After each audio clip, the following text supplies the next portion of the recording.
class. Hope so.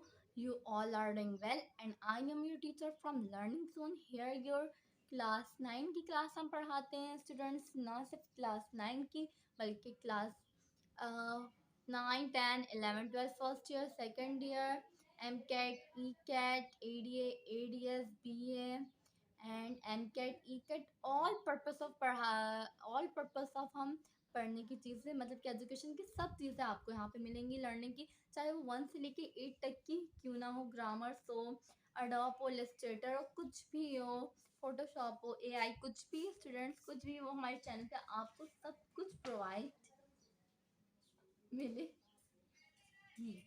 So students, आज हम start करें क्लास 9 की न्यू बुक, सेंट टेक्स्ट बुक बोर्ड की न्यू बुक की चैप्टर नंबर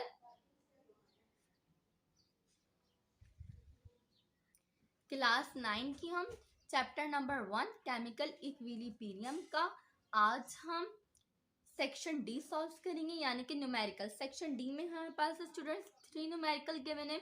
और एक बात मैं आपको लास्ट में बता दूं, बोर्ड के पेपर में बेटा ना कि आपके लिए 2 बहुत इंपॉर्टेंट चीज़ है न्यूमेरिकल के हवाले से। एक वो जो आपके सेक्शन डी मतलब कि बुक के एक्सरसाइज का न्यूमेरिकल है, और आपको सिर्फ 3 दिए हैं और तीनों ही बहुत आसान है। तो उसमें आपको इतनी प्रैक्टिस करनी है, वीडियो को इतना अच्छे से समझना है, मतलब कि आपको एकदम रट्टा लग जाए। और दूसरी चीज़ एग्जाम्पल की, और स्टूडेंट्स आप कमेंट करिएगा कि मैं आपको एग्जाम्पल के भी न्यूमेरिकल समझा दूँ, तो इंशाल्लाह अगर आपके कमेंट्स आएंगे तो मैं लाजमी उसको भी सॉल्व करवा दूंगी और समझा दूंगी फुल एक्सप्लेनेशन एंड गाइडेंस के साथ। तो स्टूडेंट्स, हम सबसे पहला न्यूमेरिकल स्टार्ट करते हैं। सबसे पहला काम क्या होता है स्टूडेंट्स, हम अपना क्वेश्चन अच्छे से समझ लेंगे, और जो क्वेश्चन में एक्स्ट्रा चीज़ें हैं, मतलब कि हम एक्स्ट्रा वर्डों को नहीं देखेंगे, हम सिर्फ अपने काम की चीज़ें देखेंगे। क्वेश्चन होता है आपका 10-10 लाइन का, 5-5, 6-6 लाइन का, लेकिन हमें पूरे क्वेश्चन से कोई मतलब ही नहीं है, हम सिर्फ अपने काम की चीज़ें देखेंगे। जैसे कि हमारी काम की चीज़ें क्या है, डाइनाइट्रोजन। डाइनाइट्रोजन मतलब क्या स्टूडेंट्स, 2 नाइट्रोजन टेट्राऑक्साइड, टेट्रा मायने के 4 ऑक्सीजन, ठीक है। डाइनाइट्रोजन यानी कि 2 नाइट्रोजन और टेट्राऑक्साइड यानी कि 4 ऑक्सीजन, यानी कि N2O4। वो क्या हो रहा है, डिकम्पोज हो रहा है। वो स्टूडेंट्स क्या हो रहा है, वो डिकम्पोज हो रहा है। वो स्टूडेंट्स क्या हो रहा है, डिकम्पोज हो रहा है। किसमें डिकम्पोज हो रहा है स्टूडेंट्स, वो डिकम्पोज हो रहा है नाइट्रोजन डाइऑक्साइड में, यानी कि NO2 में, यानी कि NO2 में डिकम्पोज हो रहा है, ठीक है। तो सबसे पहला काम हम क्या करेंगे, जो हमारे पास क्वेश्चन में इक्वेशन होती है वो हम लिखते हैं और उसको देखते हैं कि वो बैलेंस्ड है कि नहीं। अगर बैलेंस नहीं होगी तो हम इसको बैलेंस करेंगे। फर्स्ट काम हमारे पास क्या क्या हमने ये करना है। चलो सेकंड चीज़ देखते हैं कि हमें सेकंड चीज़ क्या करना है। पढ़ते हैं क्वेश्चन। किस में हो रहा है, रिवर्सिबल रिएक्शन में ड्राइव करना इक्विलिब्रियम कांस्टेंट एक्सप्रेशन, ठीक है। इसका हमें क्या बनाना है, जो हमें इक्वेशन प्रोवाइड की गई है N2O4 और NO2 की, इसकी हमें क्या बनानी है, इक्विलिब्रियम कांस्टेंट की एक्सप्रेशन। स्टूडेंट्स, आपको अच्छे से मालूम होगा कि इक्विलिब्रियम कांस्टेंट की एक्सप्रेशन बनती कैसे। अगर स्टूडेंट्स आपको नहीं पता है तो आपको इंशाल्लाह मेरे न्यूमेरिकल से बिल्कुल अच्छे से समझ आ जाएगी, लेकिन बच्चों को अगर प्रैक्टिस करनी होगी तो मैं उनके लिए 5-6 एक्सरसाइज या जितनी वो मांगेंगे मैं उतनी भी प्रोवाइड कर दूंगी, अलग से वीडियो बना के, केमिकल इक्विलिब्रियम कांस्टेंट की एक्सप्रेशन की video. So students, what is equilibrium constant expression, हम कैसे ड्राइव करेंगे। सो स्टूडेंट, एक चीज़ क्या होती है हमारी, मतलब कि जब हम कोई भी रिएक्शन करवाते, चलो स्टूडेंट्स ये काम हम करते हैं आगे, पहले हम क्वेश्चन को अपना कंप्लीट कर देते हैं। ऑल्सो इंटरप्रीट, हम इंटरप्रीट वर्ड को नहीं देखेंगे। कोई भी खतरनाक चीज़ को आप देखो तो उसको हटा दो, उससे हमारा कोई काम नहीं, हम आगे चलेंगे। हम आगे चलेंगे, इंटरप्रीट को छोड़ेंगे, हम देखेंगे यूनिट ऑफ केसी। हमें यूनिट बनानी है किसी की, जाहिर सी बात है जब हम कांस्टेंट की इक्विलिब्रियम कांस्टेंट की एक्सप्रेशन बनाएंगे उसके साथ हम उसकी यूनिट केसी भी बना लेंगे, और इसको बैलेंस करना है रिवर्सिबल रिएक्शन में ही। तो हमने सॉल्यूशन किया। स्टूडेंट्स, यहाँ पे बहुत से स्टूडेंट्स बोलेंगे कि मैं सामने डाटा नहीं लिखा, इसलिए डाटा नहीं लिखा क्योंकि इसमें हमारा कोई डाटा नहीं बन रहा है, हमें डायरेक्ट काम सॉल्व करना है। तो पहले आप बेटा, सबसे पहली चीज़ मैंने क्या बोला कि मुझे क्या दिया हुआ है, N2O4 दिया हुआ था, और इस 2 को अभी हटा दें स्टूडेंट्स, इस 2 को अभी आप मत देखें, ऐसे मैं ये रख देती हूँ, और हमें दिया हुआ था NO2। अब स्टूडेंट्स आप देखिए, क्या ये बैलेंस है ये इक्वेशन, मुझे तो बैलेंस नहीं लग रही है स्टूडेंट्स। यहाँ पे 2 नाइट्रोजन है, ठीक है, और 4 ऑक्सीजन है। जबकि यहाँ पे स्टूडेंट्स एक नाइट्रोजन है और दो ऑक्सीजन है। तो हम कौन सा ऐसा वर्ड लगाएं? अगर स्टूडेंट्स आपको केमिकल इक्वेशन भी नहीं आती तो वो भी आप कमेंट कर सकते हैं, मैं अलग से वीडियो बना के प्रोवाइड करूँगी और डिटेल्ड उसमें आपको समझाऊंगी, लेकिन इसमें भी मैं ऐसा समझाऊंगी कि आपको पूरा समझ आ जाए। सो स्टूडेंट्स मैंने क्या किया, मैंने 2 लगा दिया। अब 2 से देखिए आप स्टूडेंट्स, 2 नाइट्रोजन हो गया, 4 ऑक्सीजन, 2 2 जा 4, its equation is balance. Then हमारी क्या हो गई, हमारी इक्वेशन बैलेंस्ड हो गई, हमारा फर्स्ट काम कंप्लीट हो गया। अब हम इस इक्वेशन को देखते हुए हम क्या बनाएंगे, हम क्या बनाएंगे स्टूडेंट्स, अपनी इक्विलिब्रियम कांस्टेंट की एक्सप्रेशन बनाएंगे, ड्राइव करेंगे। स्टूडेंट्स जो भी हमारा मतलब कि जो इक्वेशन का जो हमारा ये मतलब कि इसको हम क्या बोलते हैं, इसको हम रिएक्टेंट बोलते हैं। लेफ्ट हैंड साइड को हम क्या बोलते हैं, रिएक्टेंट बोलते हैं। और रिएक्टेंट से जो बनता है उसको हम क्या बोलते हैं, प्रोडक्ट बोलते हैं। ठीक है, जो हमारे राइट हैंड साइड पे होता है, जो हमारे राइट हैंड साइड पे होता है स्टूडेंट्स, हम उसको बोलते हैं प्रोडक्ट, और जो लेफ्ट पे होता है उसको हम बोलते हैं रिएक्टेंट। ये प्रोडक्ट है, ये रिएक्टेंट है स्टूडेंट्स, ये क्या है, रिएक्टेंट, ये क्या है, प्रोडक्ट है। ठीक है स्टूडेंट्स, तो हमारी वो हम कैसे बनाते हैं, ड्राइव कैसे करते हैं इक्विलिब्रियम कांस्टेंट के एक्सप्रेशन को।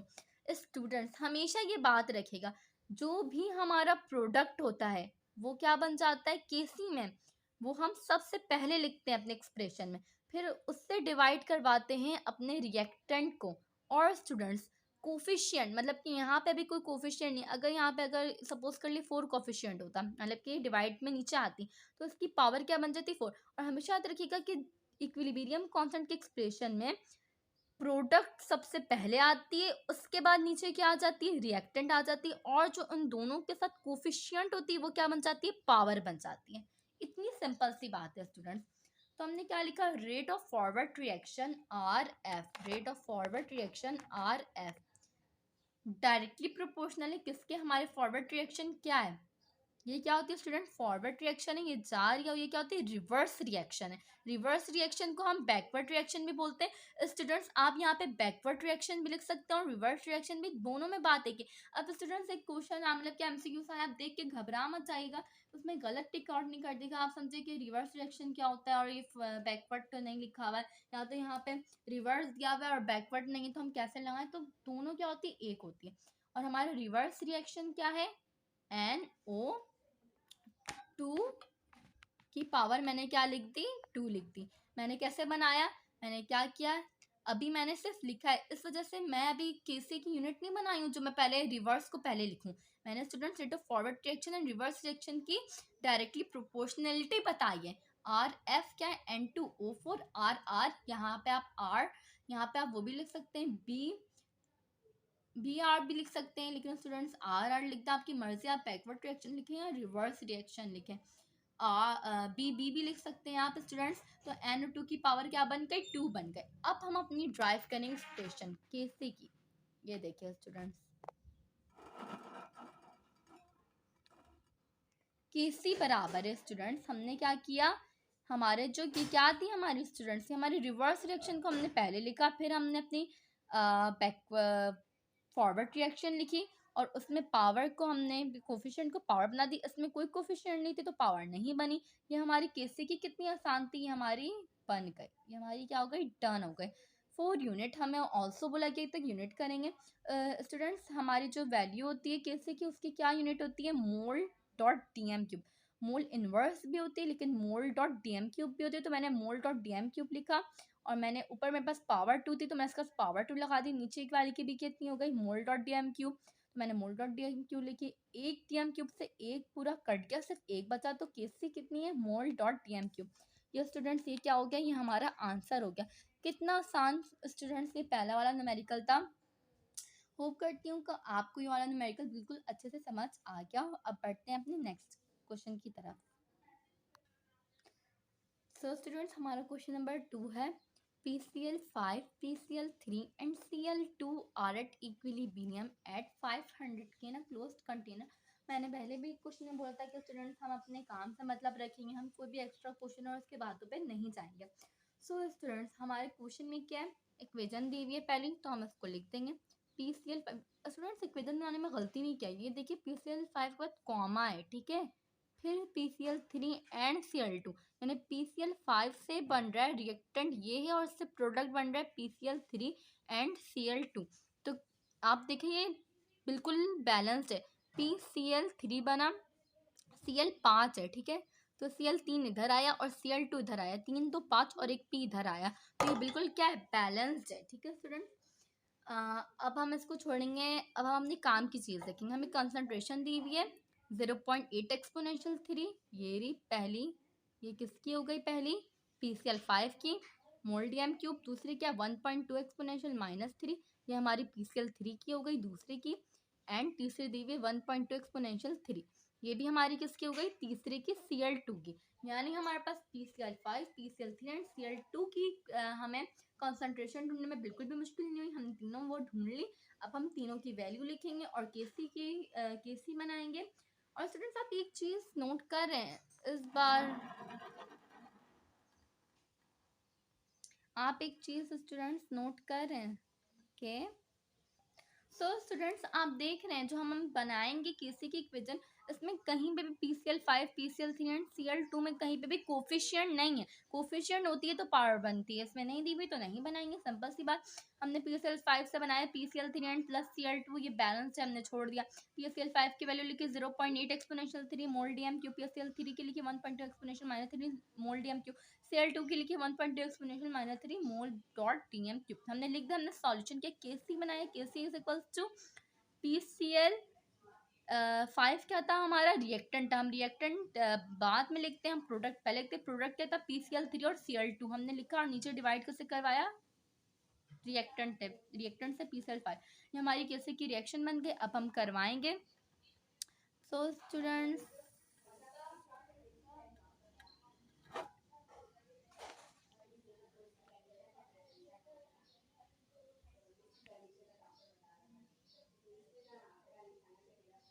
स्टूडेंट्स हमने वैल्यू पुट करी PCl3, Cl2 और PCl5 की। जब हमने वैल्यू पुट करी तो स्टूडेंट्स यहाँ से आप थोड़ा बात तो गौर से सुनिएगा। PCl3 की वैल्यू थी 1.2 एक्सपोनेंशियल 3, Cl2 की थी 1.9 एक्सपोनेंशियल 3।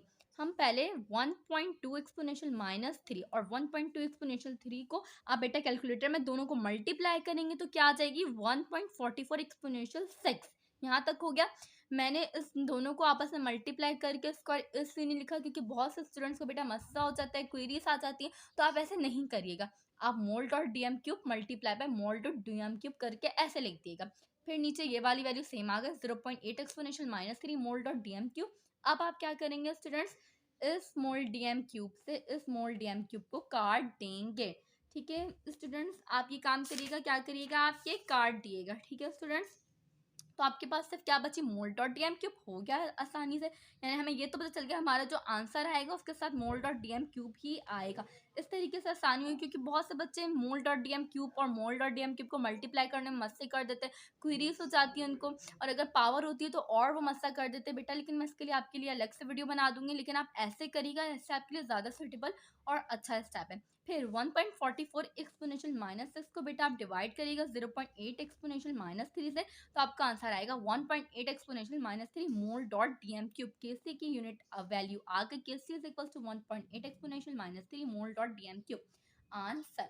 सो स्टूडेंट्स उम्मीद करती हूँ कि आपको आज हमने स्टार्ट किया था केमिकल इक्विलिब्रियम क्लास 9 के चैप्टर 1 के सेक्शन डी के न्यूमेरिकल, जो आपको 3 न्यूमेरिकल गिवन है, लेकिन स्टूडेंट्स इस वीडियो में मैंने आपको सिर्फ 2 न्यूमेरिकल के सॉल्व किए और तीसरा भी आपको सॉल्व मिलेगा। मैं इस वीडियो के नीचे उसकी प्लेलिस्ट डाल दूंगी और क्वेश्चन नंबर 3 भी उसमें सॉल्व है, तो आप उस वीडियो में नेक्स्ट वीडियो में जाके देख लीजिएगा। मैं मेंशन कर दूंगी प्लेलिस्ट यहाँ पे क्वेश्चन नंबर 3 के सॉल्व की और एग्जाम्पल्स के भी सॉल्व की, तो आप उस वीडियो को भी लाजमी देख लीजिएगा। तब तक के लिए स्टूडेंट्स अपना बहुत ज़्यादा ख्याल रखिएगा और दुआओं में याद रखिएगा लर्निंग जोन को, और हमारे इस चैनल लर्निंग जोन को सब्सक्राइब भी लाजमी कर दीजिएगा। लाइक कमेंट शेयर सब करना। अगर आपको कुछ भी समझना हो तो हमें लाजमी कमेंट करें, आपको हम डिटेल में जाके और समझाएंगे। और इंशाल्लाह मुझे पूरी उम्मीद है कि आपको मैंने इतने ज़्यादा डिटेल में समझाया तो आपको अच्छे से समझ आ गया होगा। तब तक के लिए स्टूडेंट्स अल्लाह हाफ़िज़। अपनी दुआओं में लाजमी याद रखिएगा लर्निंग जोन को।